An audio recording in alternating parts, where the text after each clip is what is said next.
I just found out today that Bertram brass will no longer be imported into the U.S. And whatever stocks they have here, once they're sold out, that'll be the end of it all. Now, for years, this company, based out of Australia, made brass for all these obsolete cartridges. I mean, some pretty unusual stuff. This here is 8x58R for the Danish Craig rifle, and it's highly expensive, very expensive, but this brass was made to dimension.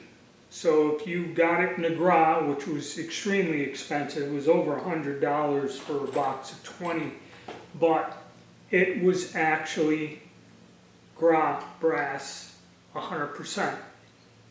Now the problem with some of these cartridges is the way the rim thickness, the shape of the rim is no longer made. And Bertram was the only company doing it. And if you try to form something else, like with the gras, you more or less have to solder on an additional ring to the rim and all this other stuff, some pretty complicated things. You could get by. It's kind of like what we did with the 5070 using the shot shell brass. The rim ain't even close to where it should be, and it can be used, but it is not perfect by far. So when it comes to that, I used to just buy Bertram brass. Like for the gras, someone goes, well, how do you form? I said, I'm not going to even bother. I just bought that. I got a supply of it. It works in these rifles, and that's it. I ain't going to fool around or go through this trying to form it. And yes, I have formed different brass over the years. And the thing is, people, some of it's not as simple as you think, and you just can't use one type of brass to form several cartridges. There's a little bit more to it. But it's kind of sad it's happening. I went to the website because I was looking for something. And they have a website, and you can shop on it, and they have some stuff in stock. And if you go like to Grafs and Sons or several of the other companies that used to sell their product and keep it in stock, you'll find it's either out of stock or there's very few things left to select.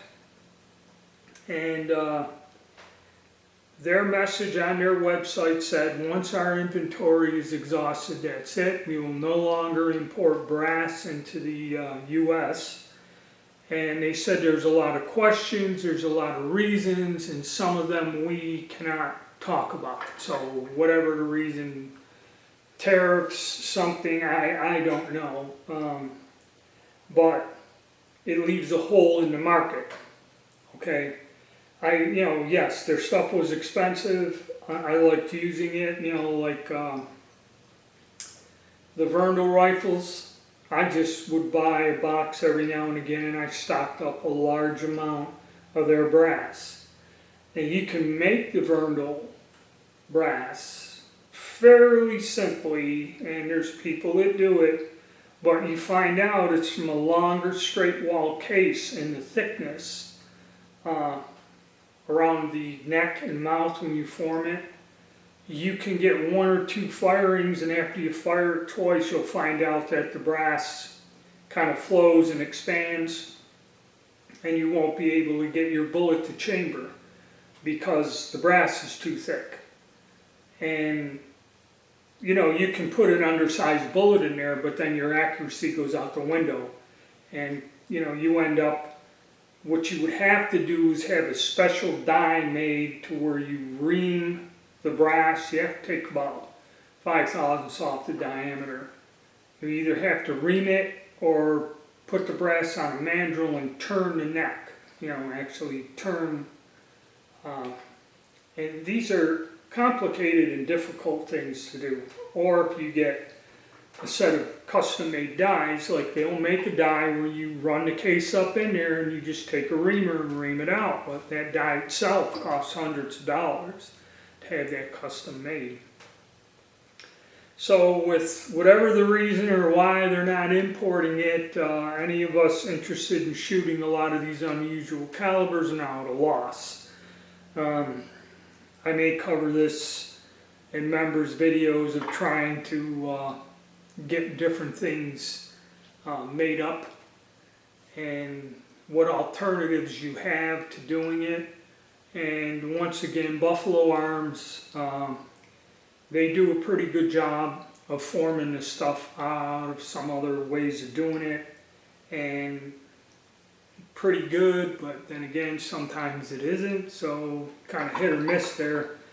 But that may be your only one or two of the custom places, or Buffalo Arms may be the only place to, you know, get brass now that's somewhat close. Alright, hit the like button, subscribe, and stay tuned.